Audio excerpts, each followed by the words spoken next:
Welcome race fans to Pit Stop TV. We are of course live to Facebook, YouTube, and Twitch tonight. Emerson Ardon and Trey Shuttlesworth with me in the booth.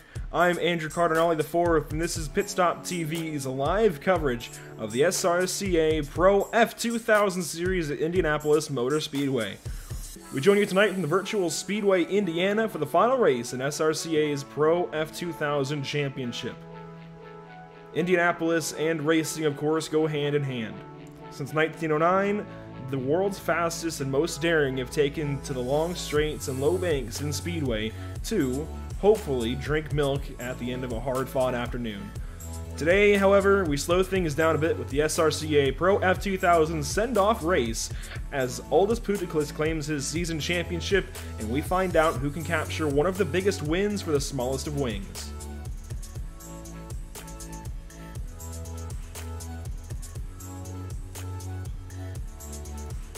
AORL Indianapolis 500, how it has so much history, how it has such great racing, and such a vast majority of racing series come here or have come to this venue, and they've all put on some amazing shows. And I mean, these Pro Mazdas, it should be no exception. It looks like it's been a blast so far in practice, as they're in qualifying right now, if I'm not mistaken. And yeah, it should be a great night tonight. Yeah, Emerson, I think what's exciting about these cars is that they are not very high in terms of the amount of horsepower produced. In fact, these cars only top out without any slipstream from other race cars out on the racetrack at about 155 miles an hour. So that's down nearly like 80 or 90 miles an hour from what you would see on a whole day for the Indianapolis 500. So I think what that's just going to result in is absolutely massive pack racing that rivals or could be even better than what you see with stock cars at Daytona or Talladega Super Speedway.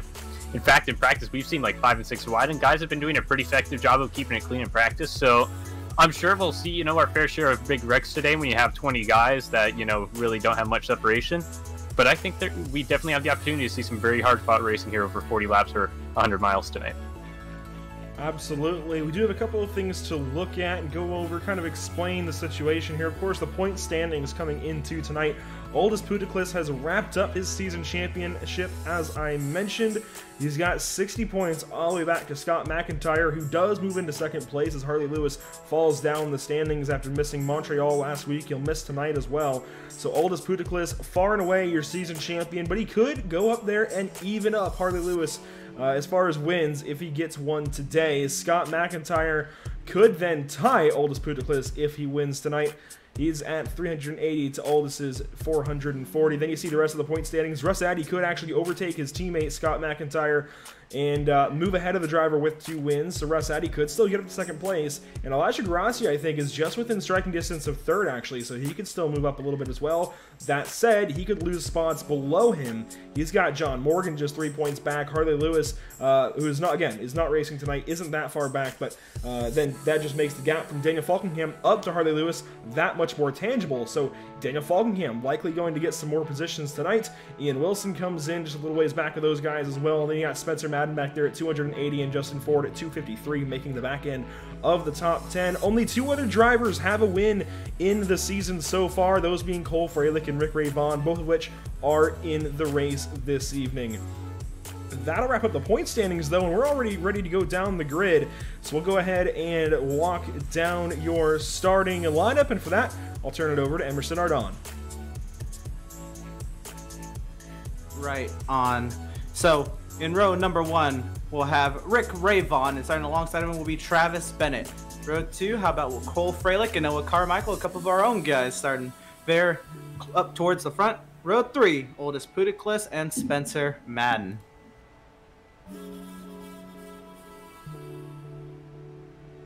Oh, my apologies. So we're going to see Scott Mcintyre inside of row 4. He'll be 7th position, and outside of him will be Victor Valley in 8th. Then we go to row 5, Elijah Gracia and John Morgan will make out row 5, and then we'll go back to the 11th and 12th positions. We see Ian Wilson and Russ Addy.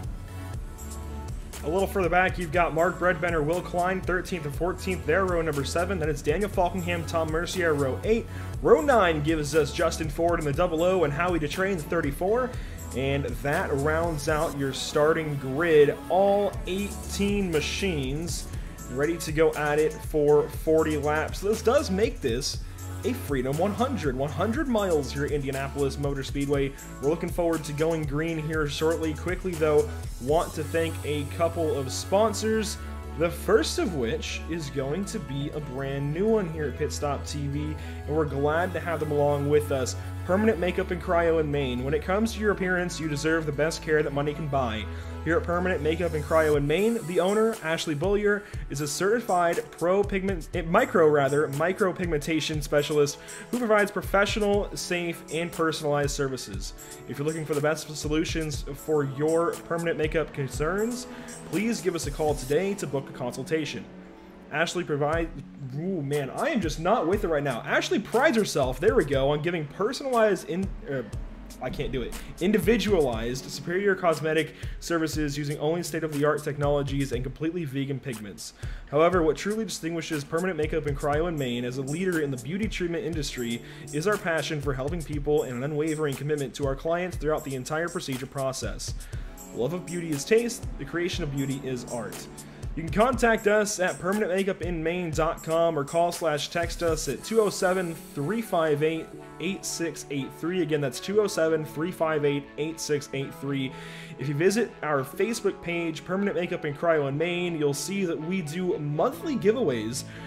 So if you submit your entry, you just might win. Also want to, of course, thank Whiplash Media, Pit Stop TV's new parent organization. Whiplash Media, words, I can't do it.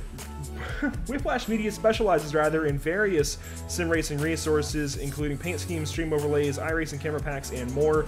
Whiplash Media is also working on its presence in real racing with things such as photography, social media management, and public relations. Go to whiplash-media.com.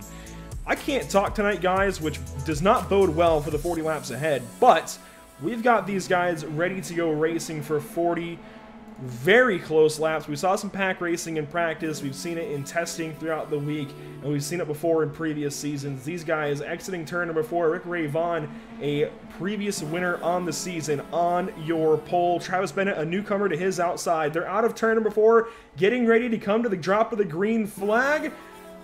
Waiting. The green flag flies. Rick Ray Vaughn is off and away with your race lead. Travis Bennett alongside. They race off into turn number 1. Yeah, Rick Ray Vaughn, I mean, how great is he at open-wheeled oval races? He's going to have the pole position heading to turn number 1, the preferred line into 1. Travis Bennett trying to work around the outside, but he'll slip back into the clutches of Noah Carmichael. How about Cole Freilich up the inside? Just wanted to make a quick note right before we started this race, but the point standings have been very top-heavy in terms of wins. We could easily see a first-time winner here tonight with the type of racing this track and series provides.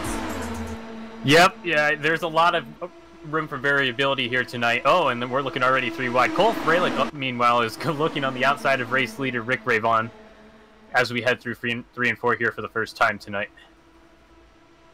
Through turn number 4, Rick Ray Vaughn, still your race leader. Noah Carmichael now into second place by a nose. Cole Freilich battling with him, those couple of teammates, as well as Aldis Puteklis, Scott Mcintyre there in the top 10. Puteklis and Mcintyre just can't get away from each other. We've been talking about it for several weeks now, as across the line, almost dead even, go Ray Vaughn and Freilich for the first lap. Lap number 2 now, Ray Vaughn still leading, but Puteklis now helping the 51 of Freilich around the top side. The Miata Vice color, sorry, I'm used to saying Miata Vice from Lucky Dog, the Miami Vice, rather, colors on the number 9 of Carmichael around the bottom side.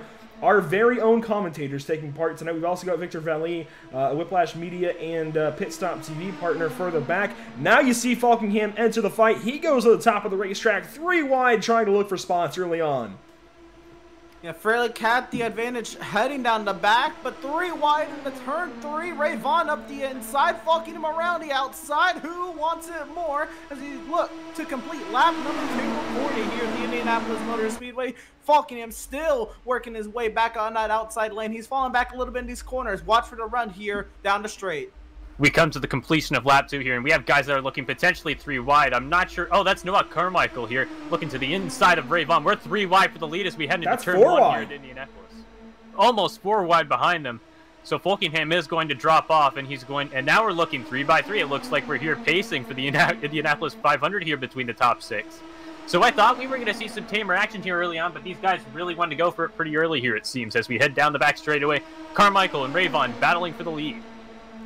Looking like the formation laps from about a month ago for the IORL Indianapolis 500, where they started that race 3 wide. Now 4 wide as Freilich goes around the top side of Rayvon. That's going to be Mcintyre in the middle of Rayvon and Carmichael around the bottom. So the Miami Vice colors right back to point, at least at a turn number 3. Puticlis following him. Behind that, it looks like is Russ Addy aiding Puticlis, actually, who's now trying to drive to the inside of Mcintyre. So again, the 16 and 666 just can't get away from one another. Noah Carmichael right down on that pit wall now. He's got multiple cars in tow. Of course, you want to just be on that bottom line for the quickest way around, but Mcintyre going to lead that lap. Freilich couldn't quite get there in time. He had a big run around the top side. Had help from, it looked like, Daniel Falkingham. Now, is that Tom Mercier? It is Tom Mercier getting into this fight. He's now throwing his number 68 into the hat, and he wants to go for some spots early on in this race. Puticlis backs out. You're going to see Rayvon fall back a little bit as well. Addy falling back out of this lead battle for now as well. Bennett's hanging back there. So a lot of these guys who were up front falling back. A lot of these guys who were further back moving up front. The field kind of flipping over on itself. Yeah, it took till about last week's doubleheader at Montreal for Scott Mcintyre to fall out of the title battle. But man, it's been an up and down season for him. The last couple weeks, or the doubleheader at Montreal didn't go out in McIntyre's favor. Looking for a little redemption here in the final race of the season. Yeah, McIntyre and Puticlis. Puticlis, of course, clinched the season championship. Got into it in the first race last weekend, and, you know, I don't think they're very happy with each other yet, but we haven't seen any bad blood yet tonight. So, yet again, McIntyre's going to lead the lap. That'll be the completion of lap 4. Yeah, we're seeing lap times here similar almost to the NASCAR Xfinity Series when they tried out a restrictor plate package, but I'd have to say that we're seeing pretty exciting competition here. Just because these cars are so small and they produce so much downforce, we're seeing a lot of side-by-side racing. A lot of fun here so far. Speeds of about 150 to 160 miles an hour. I saw Carmichael actually dip up to about 160 there for a moment. Mercier as well. These guys going 4 wide into 1. Contact! Falkingham gets into McIntyre. Falkingham goes up the racetrack. McIntyre is totally okay from that. They keep things going, but a little bit of lap 5 contact never hurt nobody. Well, actually it has. As now side by side are going to be McIntyre and Carmichael out of 4. Russ Addy, his teammate, getting into things as well. So the teammates of McIntyre and Addy, they're not even worrying about each other right now. It's Freilich going to make it 4 wide to the outside. Mercier, who's going to lead lap 5, 4 wide across the stripe and into turn 1. Freilich's been up here the whole time. He understands track position in a race like this is insane, because though it is somewhat easy to work your way up through a pack with slipstream, look at how many people have been up here. It's also, if you drop back into the thick of it, you can easily get into trouble like we saw there entering turn number 3, even though that was closer to the front of the pack. So just the intensity is all the way up and down the running order. And see, it's pretty early into the race, Emerson, but I think the reason these guys are going so aggressive here early on is because it gives them the opportunity, rather, to test out last lap moves here, because contact! They're gonna wreck. That's going to be our first caution. Oh my gosh, Justin Ford, Cole Freilich involved heavily, and they're wrecking for the back. Puticlis, our champion in it. Rick Rayvon as well. Several other drivers in this one in turns 3 and 4. And we'll, of course, get a replay up as soon as we can. We're going to let this melee play out for a moment. See who does drive away. Puticlis tries. He's going to tow Freilich, Rayvon. They'll drive away. So we'll go ahead and take a look back at how this all develops here. This is going to be... Yeah, this is right where it started, actually. So we'll go back a little bit further and try and diagnose this whole situation. So this is going to be entering turn number 3 here in just a moment. And just watch this whole thing start. It's going to begin with about Cole Freilich, actually, and Scott McIntyre. So they're side by side above Noah Carmichael. And, oh, I think Carmichael actually is trying to pop up out of the corner and shoves McIntyre up the racetrack. McIntyre gets into Freilich, and it's on from there. Freilich goes up into the wall, goes flying. McIntyre ends up collecting Rayvon and Puticlis. And we'll go back and watch this another time or two and try and see what happens here with Cole Freilich, really, because that's the interesting one to me, how he gets shoved off into the wall so hard. The meme team 51 just... Wow, he went up on 2 wheels immediately, and he's going to come down, and that's where Ford gets collected, almost collects John Morgan, Ian Wilson, Tom Mercier go through, at least for the moment. And then, oh, Spencer Madden barely misses the flipping Justin Ford.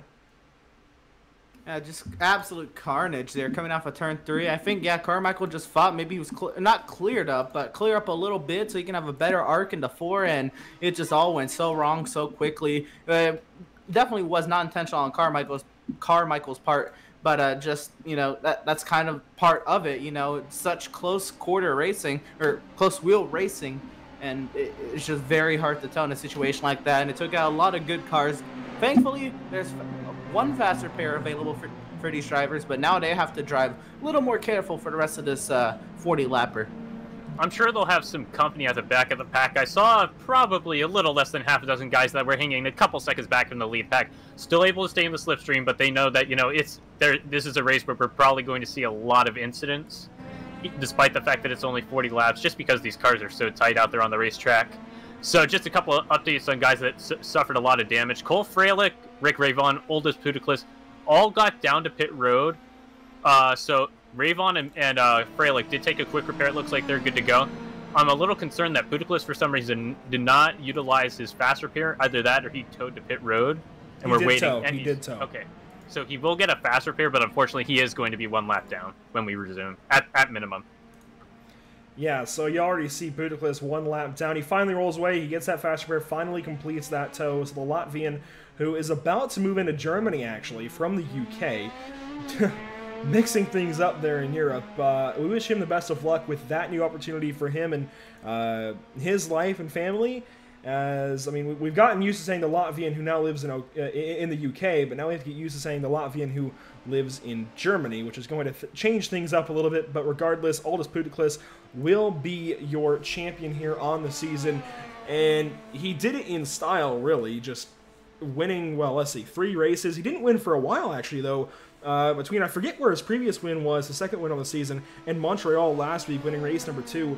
But, man, he was involved in so much drama this year, not necessarily of his doing. I think some of it was, some of it wasn't, but just really made things exciting despite wrapping it up a week early. Yeah, I mean, thrilling fashion to know you've clinched the title with also, you know, winning that race by 2 1/1000ths of a second. I mean, there's no sweeter feeling than that, you know, just squeaking it out and, you know, clinching the title at the same time.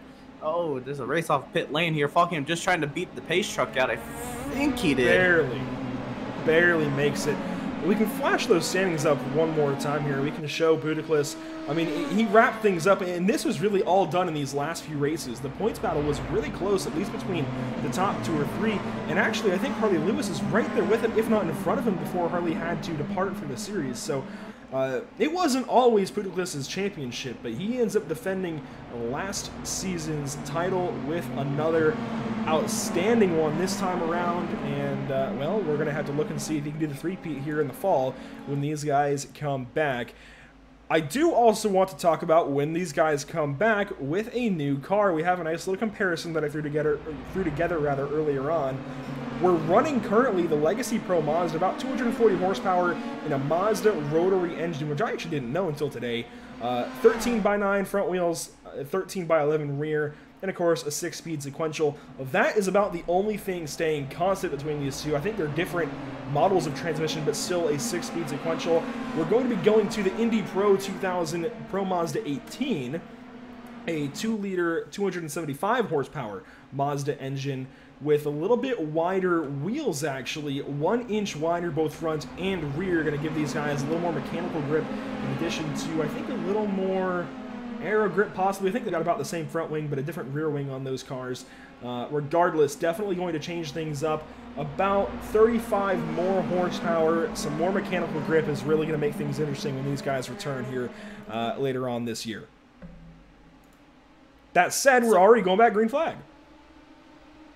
Spencer Madden out to a great advantage already, but you don't want to get too far out there. Just kind of like any type of pack racing, you don't. If you get out there too far, the guys behind you are going to have a great run. You're just going to be a sitting duck as they go flying right by your outside. We'll see if Spencer Madden is able to hang on as they're 3 wide further back. That's just usual restart antics. Spencer Madden, don't forget, he just barely missed that flipping car in that accident. And here he goes. He's falling back to second now as Russ Zaddy takes over the race lead. Yeah, Emerson, I'm surprised that we had a restart so staggered like that, but like you said, it's probably only going to be a lap at max until we get back to a fully formed pack here.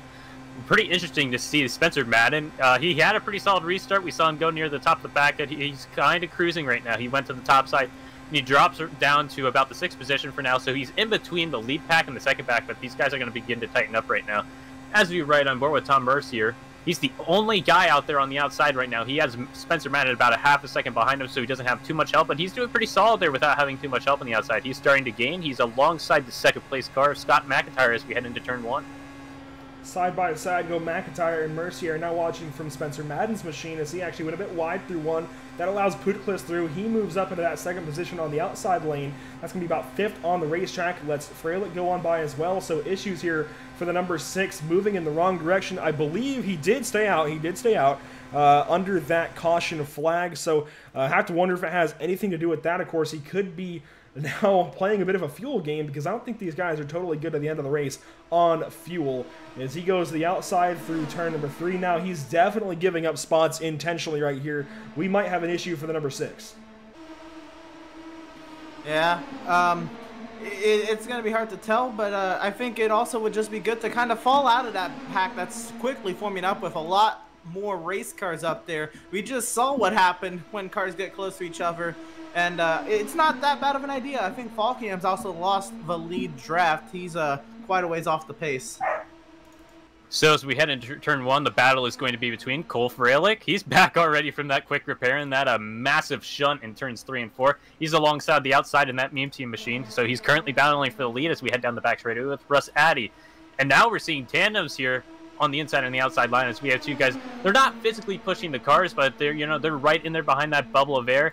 And they're essentially doing what you'd see in a stock car where guys are literally on each other's bumper pushing into the entry of the corner. 3 wide for the lead right now. Along the outside, it is Rick Ray Vaughn. We saw him win the IORL Indianapolis 500, and he's looking to do the same here at Indianapolis yet again today. Mcintyre pushes into turn 4, but he's still right behind his teammate Russ Addy. Going to get a big run out of turn number 4, get right up to the gearbox for a moment, then backs off of the diffuser of the number 111. He starts to run back up to him, then backs off across the line, though. It's going to be Rick Ray Vaughn leading 4 wide. Puticlis goes to the top side, and they're wrecking. Contact! Everybody up into the fence. Oh, and I think that's Cole Freilich again, and that one might be game over. Puticlis involved as well.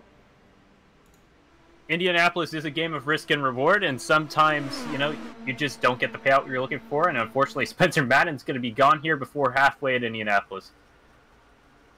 Looks like we got at least 3 cars involved. I'm not sure who that is that we're following right now. You can see Freilich flipping very violently, so his car is definitely terminally damaged after that one. We're going to watch here what happens first to Puticlis.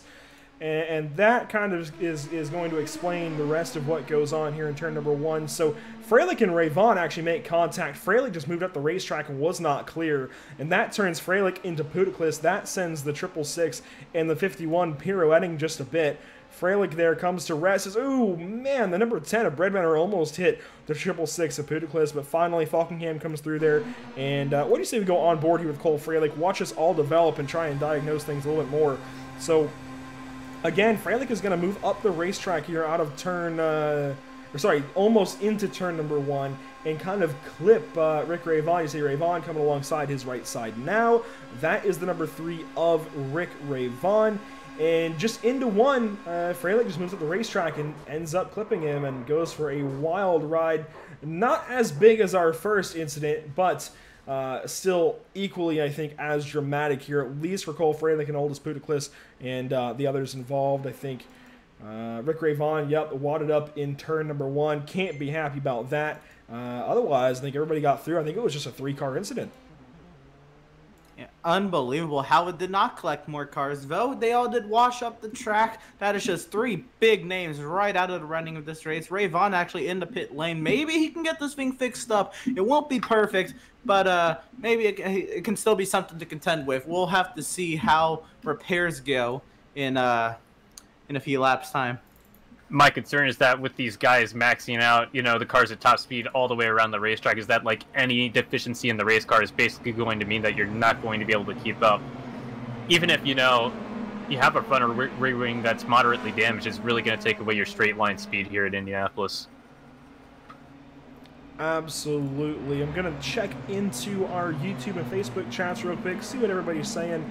I don't think, well, we have Anthony Thomas saying it's going to be a good race, Mitchell Hamilton agreeing with him. If you are out there watching on Facebook, YouTube, Twitch, what have you, make sure to let us know where you're watching from, how you're doing tonight, who you're pulling for, all that jazz. We'll try and talk to you guys as we see that stuff come up in the chat, but that means 15 laps of 40 will be complete here momentarily. Some pit stops taking place this time, but I'll try and go back and check on some of those, as I think Spencer Madden was one of the few horsemen bringing that field down pit lane. Victor Valley following him, John Morgan as well, Breadbender Klein, Falkingham also in the pit lane, Mercier DeTrey joining them. I see Bennett in the pit lane as well. But the drivers staying out this time are going to be Russ Addy, Scott McIntyre, Ian Wilson, Noah Carmichael, and Elijah Gracia. So your top 5 stay out on the racetrack here, Emerson, and some old tires, some lower fuel loads going to change things up. Definitely. I was actually going to try to comment on that run if it went a little bit longer. That what the guys were doing on that run, especially in the inside lane, is that they were not doing the typical kind of like IndyCar line. Well, sometimes they don't even have room, but where they have to come up off the bottom and then arc it into the corners. The grip that these things have, the speed that they're going, allows them to kind of just paint that white line up the inside if you're riding that inside line. But older tires may not allow you to do that as well. Granted, you know, you're wearing up the right front tire as you go at high speeds into these very flat left-handers. So we'll see how these tires hang on here, and the fresh tires behind will be able to attack a lot more. They'll have more grip. They'll be able to carry more speed into the corners. So should be a good mix up here up front as we'll be approaching halfway in the coming laps. Yeah, Emerson. Almost what it reminds me of is going to a go-kart place, you know, that low-powered gas go-karts where you basically just put the pedal to the floor. You're not having to really do too much out there. That's kind of how these cars are here at Indianapolis Motor Speedway. I mean, the track just is designed to take cars that can have much higher top speeds on the entry of corners, so that you do have to let off. So these cars are a little underpowered for the racetrack, but it just makes it to be a lot more entertaining for race fans. Maybe not difficult for the drivers, but it allows them to in a way relax a little bit and have some fun. Absolutely. Again, we'll bring that graphic back up actually and compare these vehicles once more. 240 horsepower rather, coming from a Mazda rotary powered plant. And then we'll of course be making that switch to the Indy Pro 2000, 275 horsepower then in that 2-liter motor. So a nice change of pace, adding a little bit of speed, adding a little bit of grip should change things up and make these guys work on their reflexes a bit more and make these Indianapolis laps at speed go by just a bit quicker. Of course, Indianapolis a staple here on the Mazda Pro F2000 schedule for the SRCA. If you're looking for more SRCA action, there we go, in the coming weeks, the IndyCar World Series will be wrapping up their final 3 weeks, the next 3 weeks. First, going to Worldwide Technology Raceway at Gateway, otherwise known as Gateway. That egg-shaped, almost paperclip kind of looking thing in, outside of St. Louis, Missouri. Then we'll be going to Barcelona for Catalunya. So those 2 races will be, I believe, duos, as we've been doing recently. Barcelona could be just a single feature. I'm not totally certain. I don't remember exactly, but I think Gateway should at least be the duels. And then we'll be going to Auto Club to finish things up. So that said, we've got racing resuming here in just a moment. Russ Addy, Scott McIntyre, your front row coming to this restart. So teammates leading the way. McIntyre gets down on the right side of Addy. We're waiting for that green flag to fly, waiting for the speeds to pick up. And there they go, green flag flies, and they're putting their feet through the firewalls. Off and away. What great planning by those teammates, able to get down on that white line and lined up nose to tail. As they roar into turn number 1, they'll be able to work together once again. How about Falkingham around the outside? Great run. Looking to get into the top 5 already. I think Falkingham right there climbed about a half a dozen spots there from where he restarted all the way through turn 1. And right now I think he's going to be looking for the lead here by the time we get to the front straightaway. So right now we're looking 4 wide in Falkingham. Well, rather 3 wide. Falkingham stuck in the middle right now. But he's slotted right now inside the top 5 and he is charging pretty hard.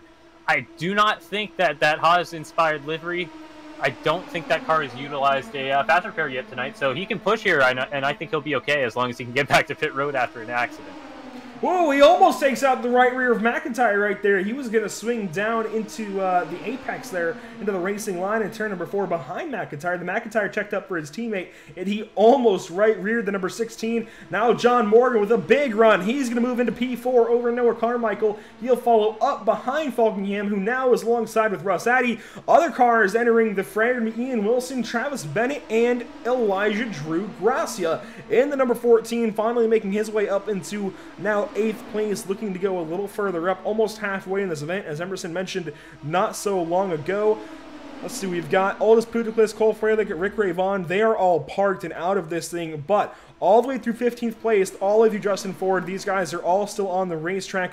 That said, Justin Ford is 1 lap down. They still go at it for the race lead. Russ Addy, Daniel Falkingham, your 2 leaders of each respective line. Mcintyre helping Addy on the bottom, Morgan helping Falkingham up top, Bennett behind Morgan, Carmichael behind Mcintyre. I think it speaks volumes to what Falkingham's car is able to do. He didn't get help up until this lap. They're going 4 wide behind him. But Falkingham, I think he does still have his fast repairs, I think Trey alluded to, because he was trying to race the pace truck off a pit lane under a couple cautions ago. So he was trying to get that damage repaired without using the fast repair so that he can do just this and have a go. Even if he does get into a big accident, he's not out of it. He's up here and he's ready to fight. He doesn't care what it takes. He is doing a lot of aggressive maneuvers down the straightaways. Now, I'm not sure how realistic the side drafting is on iRacing compared to what you'd see in real life, but he's pushing the cushion very hard here, trying to go for the lead, trying to overtake along the outside. Because right now, he doesn't have too much help as you see them go 3 wide on the entry of 3 and 4. That's Will Klein along the outside of him. Unfortunately, Klein just does not have the help to go around Falkingham there. So we're going to head down the front straightaway here. Falkingham doesn't have much help right now, but I don't think it matters because he's doing a heck of a job all by himself right now. Trey, you mentioned Falkingham's Haas F1 inspired livery. Don't forget Will Klein's Red Bull Aston Martin inspired livery, as he made it 3 wide for a moment off into turn number 3. Now Falkingham was your leader across the stripe. Addy fights back through 1 with help from Mcintyre. It's mostly just those top 3 for the moment. Ian Wilson a little ways back in them in 4th place. Then it's a dogfight. John Morgan alongside of Tom Mercier. 1 car on the apron. I'm not sure who that was. Was that Elijah Gracia? I think it was. As he's going to lose some time. But now Spencer Madden back into this thing. He just got ahead of Travis Bennett. That puts him up into 8th as these guys continue to battle up front. Mercier now goes 3 wide to Falkingham on the top side. Russ Addy's still your race leader. He's got Mcintyre tucked up underneath his rear diffuser, rather, as Mercier going to drop back in behind Falkingham, and Spencer Madden goes to the outside. If we're talking about Formula 1 liveries, let's not forget Mercier and Gracia running those old McLaren, well, not old, but not current McLaren liveries up there. And look at him, 3 wide for the race lead. Mercier around the outside. He gets the lead that lap, I believe. Falkin's still in the middle. He's working so hard against these teammates, man. It is 2v1 up here. Falkin's like, can I get some help? Not sure if bonus points for leading laps is a thing in this series, but that looks exactly like what Mercier was trying to do there, because he already faded back near to the back of the top 10 after not really having that much help on the outside line. And, you know, he's starting to fall back to that second pack right now, so maybe that was his intention, to go out there and, or maybe just see, you know, where can I come from on the last lap of the race and try to go for a race win.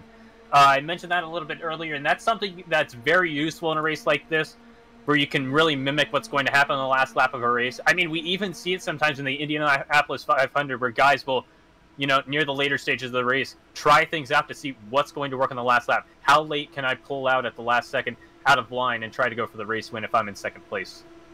The whole field almost still within a single frame as they exited turn 4. John Morgan falls back into 7th. Ahead of him is Gracia and Bennett. Then Wilson in 4th. Mcintyre in 3rd because Falkingham is staggered between Addy and Mcintyre. Those 2 teammates. And Mcintyre gets a bit tight there to turn 2. Hit that bump on entry to the corner and got a bit tight. Almost washed into the left rear of the number 20 of Falkingham, but they get it all sorted out. Morgan and Wilson now drafting back up to those guys. Bennett leading the very top side. He's got Gracia it in tow. That means Mercier, the companion car to that 14, comes through the middle of Bennett and Morgan. He's going to look for a couple of spots. He's not going to go that far just yet, but he'll look to the outside of Wilson here in a moment. Out of 4, here comes, that is Will Klein again, ducking up to the top side, but then immediately backs back out of it. Doesn't want to plow that wall down because he was looking like he might just eat a bit of safer barrier for breakfast in turn 4 if he did. Meanwhile, Addy and Falkingham still a dead heat across the line. Actually, no, Falkingham pulls away by a sizable margin across the start-finish, across that yard of bricks, and he takes the lead for a moment, and then Addy uses that bottom line to get it back. If I'm not mistaken, I think Falkingham pitted under that last yellow, as these guys that he's battling, Addy and Mcintyre, did not. So those fresh tires, they are getting their workout in. Compared to these guys on old tires, they're just kind of holding that inside line. They're not wearing out that right front as much. Falkingham, look at him go! Just the side draft down to straightaway. Look at him pull away, trying to get the advantage into 3. Well, don't look too soon. I believe that's Will Klein once again. That Red Bull testing scheme to the outside, 3 wide. Still 3 wide as we head on the short shit into turn 4 here and down the front straightaway one more time in Indianapolis. I think that's really the thing that is really telling about Falkingham today so far is that he really hasn't had a lot of consistent help on the outside, whereas the teammates on the inside of Addy and Mcintyre have been on each other's diffusers the entire race so far. So right now it looks like Klein and Falkingham are working together, but he hasn't had that consistent help like those two on the bottom have had on this run so far here today. So yet again, we're going to see tandems battling down the back straightaway with some potential for runs from behind as well. We see a lot of guys that are a few tenths back, and they might get a lot of suck up in the draft here as we head down the straightaway. And we're getting so excited about these lap by lap battles, but remember, there's still 17, now 16 and a half laps to go. There's still a lot of racing to sort out and a possible pit stop ahead for these guys, so they've still got to sort a few things out before thinking about the race win, as Falkingham leads for a moment into 3. Almost looked a little bit loose as Addy hooks the white line and gets that lead back into 4. Mcintyre again just, I think, misses the entry a bit and almost clips the left rear of Falkingham, but just narrowly misses him. Now Noah Carmichael re-enters the fray. He has re-entered the chat. Ian Wilson to his outside. John Morgan, Victor Valley behind him. And Russ Addy leads that lap by a narrow margin over Daniel Falkingham across the stripe. It didn't even give me a delta between those two, so it was that close. It's now 3 wide for 4th, 5th, and 6th. You know what I think is happening to Mcintyre, something we haven't talked about too much today, is dirty air, along with his old tires that he is riding behind his teammate. I think the car is just not turning as much as he'd like on corner entry, and it is making it very difficult for him to stay tucked up to his teammate. Now, Daniel Falkingham, he had a huge advantage on the front straight a couple laps ago when he had Will Klein tucked up behind him, and now he's back to working by himself. He's like, no, don't go, but look at, I think that's Tom Mercier once again. Ian Wilson also up here in the mix. He sat P4 trying to get it to Falkingham. Maybe they can have a go together. Oh! Little loose off of turn 4 for Russ Addy. Falkingham, now he'll have that advantage around the outside. They're going 3 wide behind. That number 66 machine is going to go right through the middle. He's going to lead the lap, it looks like. That's Victor Valley. We haven't talked about him much today. He's been hanging around at the back of the pack, but he has made his presence known here in the late stages of the race. And hey, as you guys said, we still have potentially a pit stop and at least 15 laps of racing here. Don't think a green-white checker is in the picture like you'd see at a NASCAR race, but wow, that was a very impressive move, and he has made himself known and aware to these other drivers here today. Oh, what is Rick Rayvon going to do? He stays on the I can't believe Rick stayed on the bottom like that. I thought Rick would have dipped off, but he actually dips down onto the access road in 3. I'm sorry, I thought we were going to have a Kevin LePage moment there for a second. I did not think that was going to end well. Valley in the 06, though, takes over the race lead and unseats those teammates on the bottom there. Trey finally changing things up, but Daniel Falkingham still doesn't have a dancing partner. He's still on the outside by his lonesome. Yeah, he is working hard. Here comes Ian Wilson looking to take it 3 wide, and now all 3 of these guys up here have some fresh. Actually, no, Ian Wilson's only pitted once, but 3 wide and around the outside. Wilson got the lead that lap. Victor Valley, I just want to say, what a move. That last lap, I think he came from like 6, skyrocketed up the middle like no tomorrow, took that race lead, and now Falkingham's like, again? I just got done with battling with someone on the inside. Oh, my apologies there. No, Valley, you know, I had an inhibition that he was going to be, you know, in contention here late in the race. I just saw that he was hanging in the back of the pack with the likes of, like, Mark Bredbender and Howie Detrey in the early stages of the race, and I just had the feeling that he was going to be aggressive. We saw his aggressiveness, you know, not pay dividends last week in Montreal last week, and it resulted in a couple of incidents. But I think with the right execution, he could be the guy to come out here and win today. So right now, he's going to continue to push Scott Mcintyre, and interestingly enough, he's broken up the teammates for now. So right now, Mcintyre and Bressati, I believe, right? Yeah, Bressati currently P5. They are split up for the first time on this run today. McIntyre's scaring me a bit on corner entry. Is now he almost got right reared there by Falkingham. Falkingham's the other driver that's scaring me a bit because Falkingham keeps sucking down to these guys so bad on their right rears that he's going to make contact as Valley actually catches the grass. The whole top three is scaring me right now as they all just... I don't know what they're doing right now for the moment, but McIntyre up into the lead. Falkingham around the top side, Valley on the bottom behind McIntyre, Addy behind him. You see Bennett making some moves further back. Carmichael in tow. Addy's going to push up into Ian Wilson. That was for fourth. We did see on one of the odd-boarded shots just a little while ago that Addy and Falkingham made some wheel-to-wheel contact as McIntyre washes up the racetrack. You just can't push a guy up there like that. I don't know what he's doing. He pushes Falkingham all the way up almost to the wall, and he is going to hurt himself, actually, because Falkingham got the run out of the corner, and he noses ahead for a moment, then across the stripe, dead even again. I'm not sure who led that thing. Oh, he's going to wash up the racetrack and completely just tail whips the number 20. I can't believe it. No, Travis Bennett, innocent bystander, just absolutely taken out. Those two, they were fighting hard, rightfully so. But Travis Bennett, man, he just got up there. He got a great run around the outside. He pulled up. He looked like he was going for the race lead, and out of nowhere, just sideswiped by a Haas. Oh, my goodness. No, you definitely didn't want to see that for Travis Bennett. Coming into that last lap there, you know, we haven't talked about him too much today, and he was coming into our frame, coming into our picture, and we were getting ready to talk about him because he was definitely getting ready to shoot for the lead there, and I thought he was going to have a pretty solid shot down the back straightaway. So as you said, Emerson, we're going to see he's just an innocent bystander. He's going to, you know, be victim to contact between the leaders there. He's still struggling to make it back down to pit road. Not sure if he has that fast repair, but the last thing he wants to do is take a tow, but he might have to accept it at this point because he is struggling at about 20 or 30 miles an hour. The tow completely knocked out, car smoking down the back straightaway.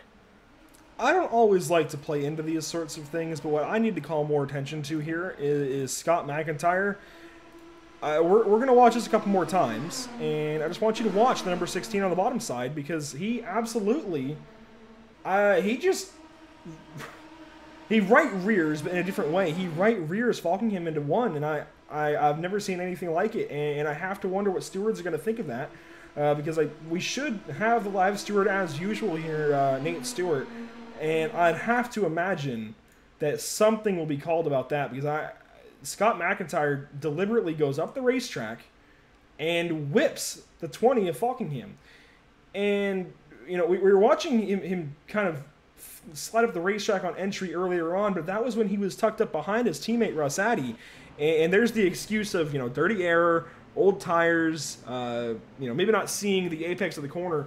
But at that point, you have no excuse, I don't think, to just go up the racetrack like that when you got somebody, of course, so close in your side pod. I don't understand that one, and it might have just been an honest mistake. But I personally... I hope the stewards take a look at that because I'm not sure what McIntyre was hoping to do there. I'm not sure what the intent was. Again, usually don't like to call that out, play into that kind of thing. Is now he kind of brake checks the field a little bit, but that's just playing pit stop games, trying to be fast in the pit lane. I think attention needs to be called to that one with the 16 into 1. Right. Yeah, I wouldn't want to paint anyone like that as well, but it does look like that. Well, no, and I'm not coming after McIntyre calling him a dirty driver. That's not the intent at all. What I'm saying is that particular incident, I think, needs to be looked at. Right. I didn't mean it like that either. But McIntyre has gone into it with at least Pudiclis before, and there's been a few incidents. This one, it's different on oval racing. It is road courses. And again, it's hard to tell. I mean, unless you are the driver, no one knows for sure. That is just very hard to tell. You know, the circumstances and just going for the lead. And maybe he was just trying to, you know, side draft or push him up the track. I'm sure even if it was intentional, I don't think he meant to wreck him. Yeah, no, I you know, always assume the best of intentions. It wasn't necessarily intentional or anything. I just think that stewards need to look into that one, because I'll try and play devil's advocate here for a moment. Maybe he, you know, probably just trying to get an arc into the corner, but it was really drastic, really dramatic, and I mean, clearly turned right up the racetrack, and I question it is all. And like I said, I don't want Scott McIntyre to watch this back and think I'm calling him out and that he's, you know, the worst thing out there. That's not at all the intent. It's just that incident, I think, it needs to be reevaluated, and hopefully it is, because that was, in my opinion, and this is the opinion of me, Andrew, not the opinion here of the broadcast, but in my opinion, that needs to be looked at again a couple of times and looked into. Because just when you have the whole field lined up like this, going 150 miles an hour into turn one, you can't just intentionally wad somebody up. If that was intentional, again, may not have been. Regardless, let's move past the entire thing. Trey, how are you doing over there? You haven't talked in a moment. It's been a little bit, but there's been a lot of digest there, even if it was just, you know, one incident, as opposed to other yellows where we had multiple accidents result as, you know, as a result of, like, the initial incident. But no, I think if the live steward is here tonight, I know, we're still staying on subject, and we want to try to bridge away from that. But I think if you're in the steward's booth tonight, I don't think intent is what you're looking at. It's rather the fact that it's probably an incident that could have been avoided. At the end of the day. Definitely. Regardless, we do have a couple other things that I want to mention here. We've talked about, let's see, we talked about points. We've talked about the car swap that, again, these drivers in this league are, they'll be changing cars here in the fall when these guys resume action. We've talked about the IndyCar World Series resuming action here next week for the next 3 weeks on Pit Stop TV. Can't wait for that. Rick Ray Vaughn, easily one of the biggest stars, if not the biggest star, I think leading the points over there. But I also want to mention our track conditions here tonight, because that's certainly playing into things as well. You can see the air temp, 88.8. Boy, if you're a Dale Jr. fan, that number probably speaks to you a little bit. 88.8 degrees Fahrenheit, clear skies, everything is looking real nice. 113 degrees on the racetrack, though. That's playing into some of the racing that we're seeing where these guys are a little bit iffy into corner entry, and that's definitely, I think, what was happening to McIntyre, and he was tucked up under the diffuser of Rossetti. Again, turn one, different story, but definitely that could be something to talk about even in these next 8 laps once we go back green flag here in a moment, because if they push their tires too hard, they could overheat them and have a bit of a time. Of course, this racetrack located in Speedway, Indiana. I also want to look at just the race stats so far. 3 cautions for 6 laps, 13 lead changes, and man, it's gone by pretty quickly. That said, green flag ready to come back out. Scott McIntyre is your race leader, looking for that 3rd win to tie Aldis Putklis, who's now out of this thing. Green flag flies. Victor Valley 2nd place. He's going to drop down in behind John Morgan. Right, well, if there wasn't enough drama, how about 8 laps to go? Things are about to pick up. If you still got a faster pair, I don't see any reason not to go for it here. McIntyre out to a great advantage. John Morgan up to 2nd. We only mentioned him a couple times today, but now he looks like a legitimate threat for that top spot. And don't forget, Rossetti trying to draft back up. Morgan might pull out here, and Ratty will probably stay in line as they're forming up behind them. A large queue, at least 6 guys on the inside. Is that Spencer Madden who's back into the mix? How about that? He was in an accident earlier. Spencer Madden, to the point, he exclaims over voice communication there inside iRacing, and he's looking for the lead here right now alongside Scott McIntyre. So McIntyre, after a rough week, still contending here late in the stages at Indianapolis, still separated by his teammate here of Rossetti by 1 car length, or not 1 car length, rather 1 car there on the inside. And that is, I'm not sure who's in. Oh, John Morgan is in between them right now. What a move by Folkingham on the outside. I did miss that initially, but wow, what a power move. Fortunately, no help there on the top side right now, but he's going to contend as we head down the back straightaway, I think. And Folkingham led that lap as they now roll through turn 2. You see 6 cars under a blanket and Victor Valley not so far back. Then it's Elijah Gracia hanging back in this one. If anything happens, he's right on top of it. McIntyre and Addy flip those 2 teammates around. They're right back in order on the bottom side. And Spencer Madden to the top with help from Folkingham. Noah Carmichael from the back. And oh, he just turns and Scott McIntyre just wrecks Spencer Madden. Oh my goodness. I can't believe it. Gonna decline to comment there. I think we can let the visuals speak for themselves here. For itself, rather. Now, this is where I'm going to go back on a thing or two.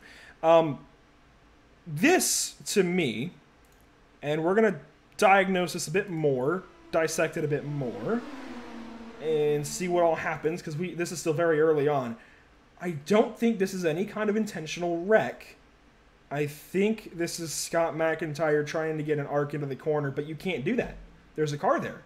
And he's just taking out Spencer Madden and his teammate Russ Addy, and I'm just not so sure what else to say about that. Again, this one I will say I don't think is an intentional move to wreck anybody, but you can't drive through a race car. I don't really know what else to say on that one. You can't drive through a race car, and he tried. To be fair, that code made him almost drive through a race car, but I'm still a bit at a loss for words. I'm really surprised by that one. It unfortunately almost looks like a mirror of the contact that just happened a few laps ago. It really does. And Spencer Madden, he shifted over towards McIntyre for a second. He's not happy about that. Because, of course, Spencer Madden, coming back from a wreck, coming back up through the field, has looked so good these last few laps. Suddenly back out of this. It just takes that little bit of contact. And, it's like Indy cars, it's like any open wheel machine. That little bit of contact is going to be magnified almost exponentially because you can't make contact in these cars. They're so light, they're so aerosensitive, they're so just twitchy that you can't make contact. If you do, that's exactly what happens. And we'll see what happens to McIntyre. We're going to stay with him here for a moment. We'll see what stewards decide to do about that. Yeah. McIntyre has been issued an EOL penalty. Now, the issue, I think, it is definitely going to punish him, and he's not going to have a lot of time, but he's still going to It's a caution too late. Here. Yes. And, again, McIntyre probably has the best of intentions just trying to race, but when there's two incidents like that, back-to-back within 4 laps, you got to step back and question things for a moment. But we'll stop tearing into the guy, and I'm sure he'll come back next season, be as great as ever. He has won two races this season. He's a great driver, just not his night, I don't think. But Daniel Falkingham, your race leader, suddenly this moves a few key players into a really good spot to say something about the end of this race, because John Morgan currently sits second. Noah Carmichael behind him in third. Ian Wilson, I don't think I've talked about him being in the top 5, top 3 at all this season, but he's currently sitting fourth and has a serious chance to go up there and win this thing. I'll pull up the standings because he actually sits 8th just by virtue of showing up each week and giving it his all, giving it his best, and staying out of trouble. Ian Wilson is in a great spot to have a really good run here tonight. He's just got to fight for it tooth and nail with guys like Elijah DeGracia behind him and Justin Ford in 6th. Mark Bredbenner, though, also in the top 10. He's currently sitting 7th. He was almost involved in that first wreck in turn 4, and suddenly this guy could be in the catbird seat. We'll see how things work out. Howie DeTrey, then, also in the top 10. He's currently sitting 8th. Victor Valley behind him, and Spencer Madden, the wrecked number 6, actually did still have a fast repair, so I guess he wasn't involved in a wreck earlier on. We'll take that one back a bit. We'll redact that statement, but still, Spencer Madden in 10th place. It's going to be hard to come back up from 10th. We'll see if the number 6 can do it, though. So, Falkingham, your race leader. Pace car lights shut off, and we're ready to go racing this next time by the flag stand.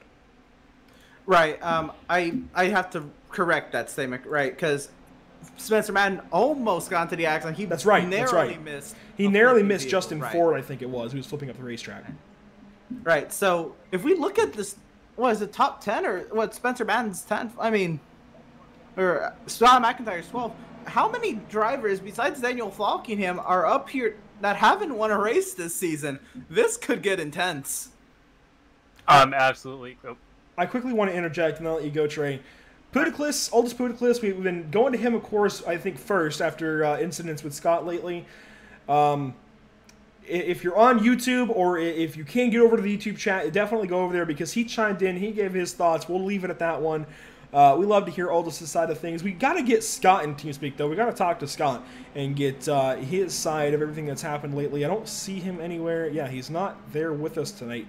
So, Scott, if you come back and watch this, you've got to come in and talk to us, and we want to hear your side of things lately, and your side of tonight, for example. So, hopefully we can get Scott McIntyre in TeamSpeak sometime and just hear his side of things. But go ahead, Trey. I'm sorry. I totally interjected. No, I think that's a very good point to bring up, though. I think it's always worth hearing both sides when there's a racing incident on track like that. We're getting ready to go green here. So these guys in 6, 7, and 8, I definitely want to look out for them, because they haven't pushed it all yet today, and they're going to get an opportunity. 3 laps. Be as aggressive as they want, because I'm sure they haven't used a fast repair yet. Green flag out. Wokingham leads. Falkingham leads off into 1. Morgan on the outside. Noah Carmichael down at the bottom behind the number 20 of Falkingham. Oh, and there's already contact, and they're wrecking into 1, and that's Victor Valley. A big junk in turn 1. Who is that flipping? That's Rick Ray Vaughn flipping. Oh my goodness. Once again, Tom Mercier, he was up there just minding his own business and just caught up. Victor Valley back there, yeah, wow. Justin Ford is back there. Oof. Just more drivers up, taken out of contention late. Multiple drivers have voiced their displeasure over the voice chat with Valley for claiming that incident was way too aggressive, way too early on the restart. Now we'll take a look at the replay here, and it looks like he definitely could have gotten more room on the outside from my perspective from Ian Wilson, but it was very aggressive off the restart here, especially when you have 3 laps to settle. I was going to say, watch this from the restart here on the broadcast. Watch your screen here, guys, because he goes right at the middle of Breadbender and Ford, and then it's going to shove it up the middle, it looks like, of Wilson and Gracia. Yup. And just very aggressive. I mean, you have to with 4 laps to go, but maybe at some point lift. I think that goes both ways. Victor could have lifted, but at the same time, you're absolutely right, Trey. Ian should have given a little more room once he knew somebody was down there. That said, it all happens in a split second. It's hard to say that. Yeah, it's very tough, getting up the gears and just such tight racing. I'm just watching this caution period. I don't see Falkingham catching up to a pace truck. This one might be over. But, yeah, I mean, maybe he could have gotten closer to the car to his inside. I mean, there's a whole bunch of what ifs. It's tough to tell. But I get the aggression. I do totally get his side of it.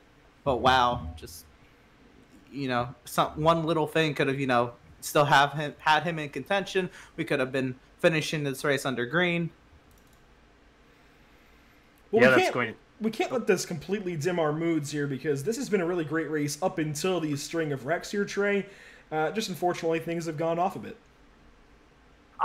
You say that, but I think it was just bound to happen. It's just when you get a late caution like we had, what was it, like 10 or 15 laps ago after that pretty strong run, it's just a case of cautions that are going to continue to breed cautions here. When you have guys so tight in a pack like this, it's natural at a racetrack. Just unfortunate to see a lot of guys taken out late in the running after about an hour of action here so far. Absolutely. So we're going to see how this caution sorts out. I'd imagine we go back green flag racing here shortly, but we could end under caution. We'll wait to see what ATVO says and what these guys do. It does look like, at least to me, that the race has extended up to 42 laps, so it looks like we're set for green-white checker. That said, the countdown that I've got along with that is 1:51, now 1:50, 1:49. But if we remember back to Iowa, I think it gave us that restart regardless. So we'll wait and see what happens. We'll call it as it is. And actually now the countdown has reset to 2:57 maybe? We will have a green-white checker. All right, so there you go. Yeah, iRacing says we'll have a green-white checkered. Also, the time limit for the race is 80 minutes. We're just coming up to 60 minutes elapsed, and that's not including gridding. So we should be good in terms of time. But, yeah, so that definitely picks it up a little bit. We'll have this at least one attempt at a green-white checkered. But, yeah, just hope we can get this one in under green, because I mean, man, I'm sure John Morgan, Noah Carmichael, Elijah Gracia, Ian Wilson, they'd all love to have a shot here. Yeah, there's still a lot of guys in play here. A lot of guys that we've been talking about. Some guys not quite as much. You know, that for example, Brett Benner, Wilson, Klein. Well, actually, Klein was up in the running pretty early. But honestly, my favorite here, if I'd have to go with a pick, it's probably going to be Folkingham. It's just that he's currently in like the most unfortunate spot that you could be with these cars at this track, which is being the lead car. So I think he's going to have to find his way to the mid pack here at some point on the 2 to go lap before the white flag, and you know, try to set up to be in contention coming to the checkers. Well, this should be our final pace lap before we go back green flag racing. Hopefully the final restart, it looks like they're lining them up single file as well. As, yeah, pace car lights are out, or rather pace truck lights are off. Daniel Folkingham, your race leader in the Haas. Dang it, I copied you, Emerson. Haas, I'm going to say Haas. It's Stuart Haas Racing, for example. The Haas number 20, there we go. John Morgan in second place in the 177. Noah Carmichael third. Then it's Elijah Gracia. Ian Wilson still hanging on to a top 5 right now. He's got a slightly dented left front wing, but Spencer Madden sits behind him in 6th. Russ Addy in 7th. Mark Bredbenner in 8th. Will Klein in 9th. And Victor Valley, despite the damage all over that number 06 Mazda, currently sitting in 10th. Howie Detrey 11th, Scott McIntyre 12th. They sort things out back there. Mercier 13th. Ford is 14th. And Travis Bennett, it looks like, well, no, he's still running around the racetrack. Justin Ford actually is parked in the pit lane. So Bennett's still going to try and overtake Ford. We'll see how that all works out. Regardless, Daniel Folkingham, your race leader here out of turn number 4, getting ready to go back green flag racing, hopefully for the final time this evening. Waiting for these guys to hit the loud pedal, waiting for them to speed up and take off towards turn number 1. Single file restart to finish things up. It's green, white, checkered, and we're green flag racing. Daniel Folkingham, your race leader. Folkingham, now what he doesn't want to do is he doesn't want to get out to a big lead. He does want to keep John Morgan right behind him so he doesn't just get straight up overtaken on the back. We'll see what happens here. Morgan, Carmichael, Gracia, all up here ready to go. How about Gracia around the outside? He looks like he's bringing Ian Wilson with him. Spencer Madden here as well. So yeah, Gracia and Wilson are going to lead that outside line, but they're going to go to the outside of the outside line as we now have 3 deep, 2 rows deep of 3 wide rather. Folkingham still leading on the inside, but now looking for the lead. I believe that is John Morgan, if I'm not mistaken, to the point along the outside of Folkingham. No, Spencer Madden, back from his earlier incident, back in contention here. 2 of the day's strongest contenders up front, battling for the win, coming to the white flag. Looks like our ticker is frozen a bit, but we'll move on from that. Across the start-finish line, Folkingham and Madden going to battle to the yard of bricks for 1 lap to go. White flag flies, dead heat across the start-finish. John Morgan has company from Valley. There it goes, the updates. Russ Addy to the outside of Morgan across the stripe. It was 0.003 seconds across the start-finish. These guys are looking to have our, I think, 4th very, very close photo finish in just 3 weeks. We'll see how it all works out. Folkingham in another one of these. He's out of turn number 2, leading the way. No, actually, second place to Spencer Madden as Valley ramps the back end of John Morgan. There's a slow car. Oh my gosh, Justin Ford. Shades of Kevin LePage. They're going 4 wide, 3 wide for the race lead. Folkingham down low. Russ Addy around the outside. We've seen that outside lane work wonders. Spencer Madden in the middle. They're going to go 3 wide into turn 4. Who's going to get here first? They're wrecking in the back. Contact and up the track. They collect another car. 3 wide, 3 by 3 to the start finish line. It's going to be 4, potentially 5 as we come to the line here. Number 14 on the outside. Not sure who that is. Oh my gosh, who won? Waiting for time to get Elijah Gracia! You're kidding me! Elijah Drew Gracia! 27 thousandths of a second is the margin. You've got to be kidding me. Junkyard on the front straightaway. How? Well, we're going to find out how. We're going to watch this replay. This is out of turn 4. Gracia, you can see him. He's up on the top side. He's up at the wall. They're going to make contact here between Russ Addy and Spencer Madden, I think. Here comes Howie Detrey. Oh, no, he hits Russ Addy down the racetrack into Spencer Madden. They wreck behind. That was Ian Wilson, Daniel Folkingham, and Tom Mercier wrecking. But Elijah Gracia, we're going to ride on board with him. I can't believe it. He's finally got it. I make fun of this guy off air for not having won a race yet this season in his own league, and he does it in race 15. I can't believe it. He had a clean racetrack. He just ran straight to the start-finish line and won it pretty easily. Howie Trey, though, what about him second place? Oh my goodness, this type of racing, it brings everybody out of the woodworks, and rightfully so. Everybody out of the woodworks at the top of the standings as well. I can't believe it. And Spencer Madden still finished third. That's incredible to me. Remarkably, Howie Detrey, have not talked about it much. He's going to cross the start-finish line nearly at a 45-degree angle. Only 27 thousandths of a second down from first place. I'm sure he would have wanted to close the season with a win, but, you know, given the fact that he ran in the back most of the day, I'm sure he'll take a second pretty happily. And I want to show off the acrobatics here of Russ Addy, because he's going to do some flips and then perfectly clear the pit wall in a moment. You're going to see Ian Wilson and Fulkingham, they make contact. That's what happens there. They just drove into each other. They collect Tom Mercier. We already talked about the Russ Addy contact with Howie Detrey. Then Addy gets collected by, I'm not sure who that was that hit him, but he just bounces perfectly over that pit wall. That is incredible. Jeez, I love iRacing crash physics. My goodness. Well, we're going to go back to where Gracia... Yep, he does burn him down here across the bricks. We already missed it, so we'll get the replay of it here for you, ladies and gents. And we're going to drag him down here and talk to the guy, because he's finally got a race win on the season. So we're going to get these guys queued up and ready. Elijah Gracia, do you have a copy? Yes, I do. Dude, you finally did it. I've given you some hell these last few weeks, about the last month or so, about not winning just yet. You finally got one. Yeah, I'm really happy, especially at the season ending here. The win, finally. I know you've been wanting me to win, so... You're right. I've picked you several weeks. I think I picked you multiple times at Iowa for both races. I've been counting on that 14 to finally end up in victory lane. You do it here in race 15. The perfect send-off, I think, for this legacy now, Pro Mazda. What do you look forward to leaving this car behind and moving up to the new US F2000? Overall, just looking, well, the Indy Pro. Just looking forward to more stability of a car, of course, more power, just overall a better car. I mean, this car's been on the service for a really long time, so. Yeah, so when I set up each broadcast and I go through to make sure each car is correctly represented on the ticker, it's car number 4. The car ID, so the order that it was added to the service, is number 4. So to just talk about how old this machine is, number 4 on the service. That's incredible, but it's certainly given this league many great moments over the seasons and many more tonight. Walk us through those last few yellows as a driver. Obviously, we saw it from our perspective, but it was pretty wild for us, and I'd imagine it was even more so for you.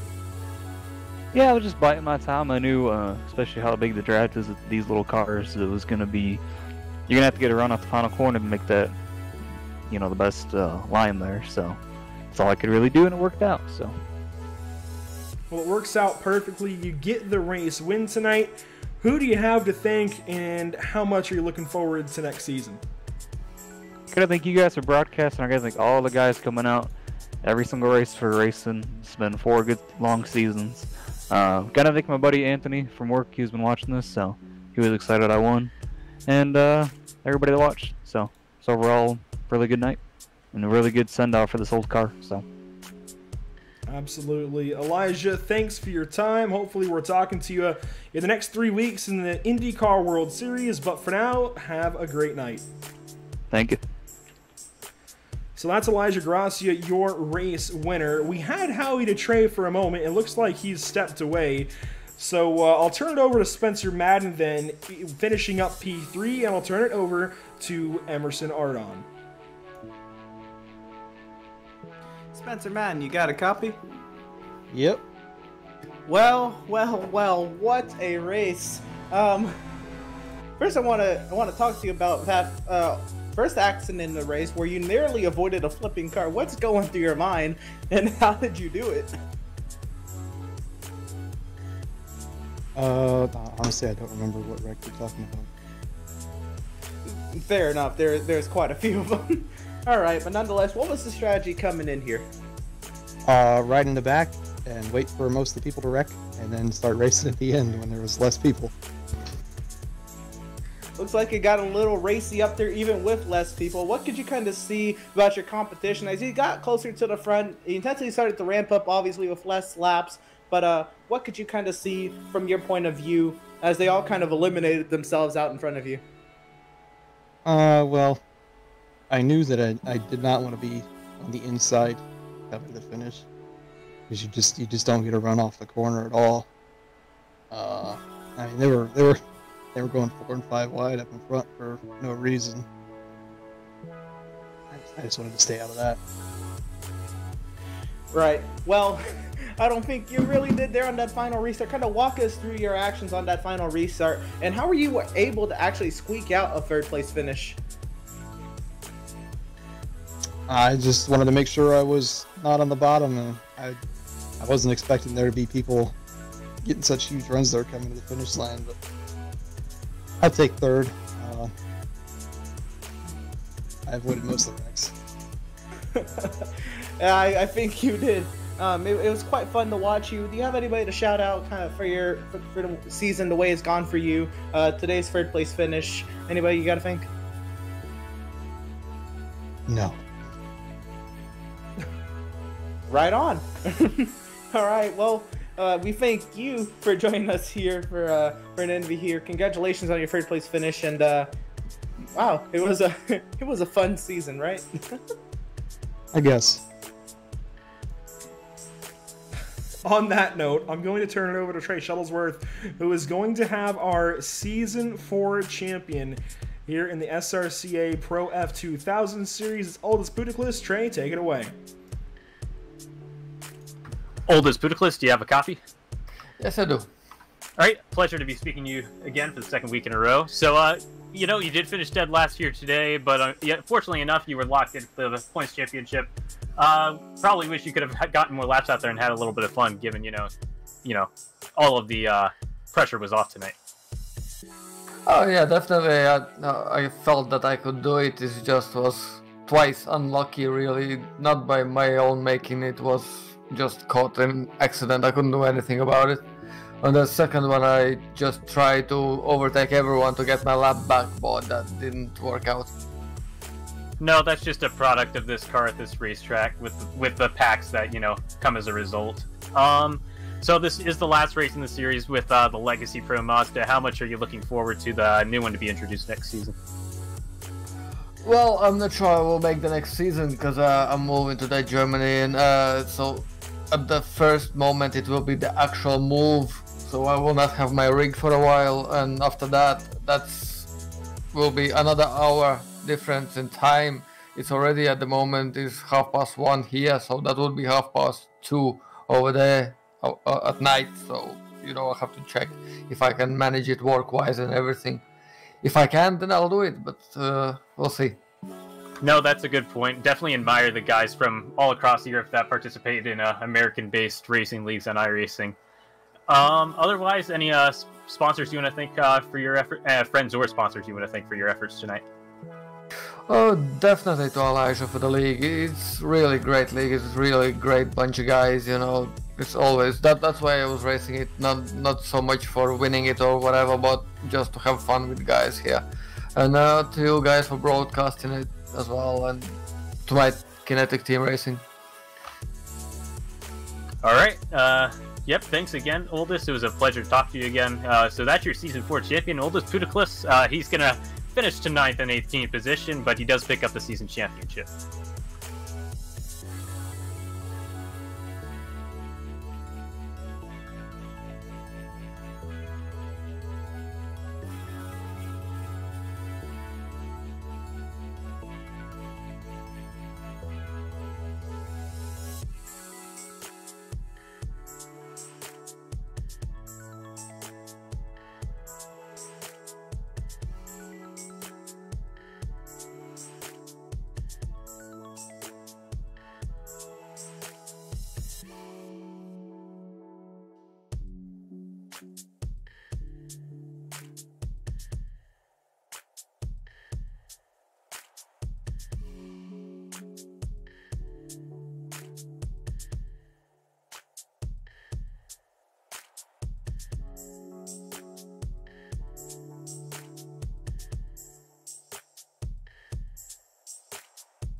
Right, to follow you up, Howie DeTrey started 18th. But anyway, P number 7 goes to Daniel Falkenham, so close to getting yet another win. Noah Carmichael, P8, Michael Bredbenner, P9, Jean Morgan, 1 lap down, P10, Victor Vallee, and P11, 1 lap down, Scott McIntyre, P12, 1 lap down. So we'll look at the bottom 6 here, all guys that, did not finish on the lead lap, didn't have great days. Definitely saw flashes in the pan from some of these guys that were early in the race. So Tom Mercier is going to finish P13, and he's going to be followed by Justin Ford. So Ford was involved in an incident there in the last lap. He was that car struggling along at about 30 or 40 miles an hour. He collected one other car. It was John Morgan, who was running near the top 5 at the time. So he'll finish P14. Then behind him will be Travis Bennett in the 15th position, 6 laps down. Rick Ravon, not going to get the glory here again at Indianapolis here on Pit Stop TV. He'll finish 16th. Cole Freilich had a couple of early incidents. He was pushing hard pretty early, but he's going to finish 17th, 23 laps down, rounding out your field. Season 4 champion is going to be Aldis Puteklis, 32 laps down.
I apologize. I read off our sponsor plugs perfectly that time, and I was going on a nice little tangent, and we will have to retake that one.